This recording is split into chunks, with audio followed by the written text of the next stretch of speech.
Good morning, everyone. I'm Emma Crispo, and this is my narrative presentation for my class of English 3060, semester of fall 2025. For the second project, I wanted to focus on a huge environmental event that happened in my hometown at the end of last summer, that is the overflowing of the torrent Morla. The Morla Torrent is a relatively small watercourse which flows at the end of the Brambana Valley, one of the two main valleys of Bergamo, my hometown in northern Italy. After a night of severe rainstorm, the torrent overflowed from its bed on September 9th, 2024, causing distress to local neighborhoods and extensive damage to the community. I chose to talk about this topic to bring attention to the importance of watercourse maintenance and the need for effective prevention and adequate security measures. As said before, the event took place in Bergamo, a city in Lombardia, northern Italy. Even though the flood affected the entire city as well as its suburbs, my presentation will focus on one of the oldest historical neighborhoods of the city center, near to the streets of Via Baioni, Via Ponte Pietra, and Borgo Santa Caterina. This area is particularly close to me as I've been driving through its streets since every day for the past 15 years to go to school, and my brother still does it nowadays. Residents of the neighborhoods were primarily affected, even if the responsibility for damage control fell on the mayor of the city, Mrs. Elena Carnevali. Other entities involved in the resolution of the story were instead the Consorzio di Bonifica della Media Pianura Bergamasca, Civil Protection, and firefighters. The legal system became later crucial to give voice to the struggle of affected citizens.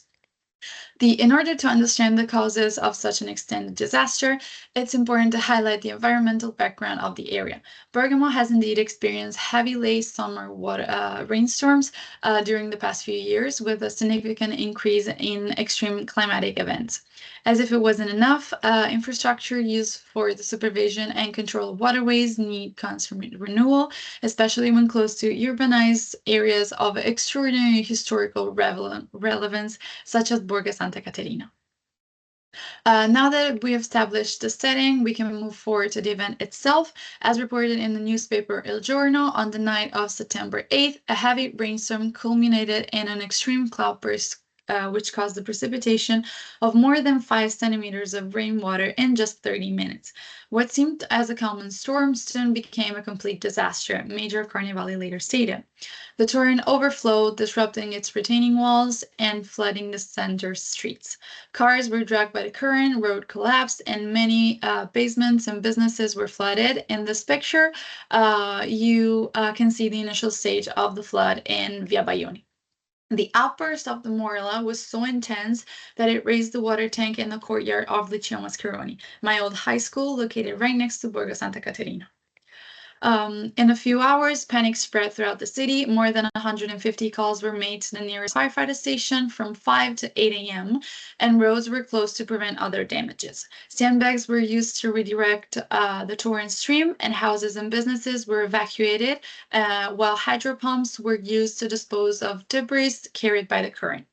Causing an estimated damage of more than 30 million euros. The flood was soon said to be due to negligence of the authorities responsible for the maintenance and cleaning of waterways and urban drainage system. A legal case was opened by residents and business owners, but the case was quickly dismissed as due to natural disasters. Whether accountability remains doubtful, the effort of the city community was undeniable. Firefighters, residents, and volunteers helped cleaning up the riverbed and debris throughout the neighborhoods for a total of more than 630 hours of intervention. Via Ponte Pietra, which concrete collapsed under the river stream, was repaired and reopened in November 2024, while the new plans for flood containment and stream maintenance were introduced by Civil Protection.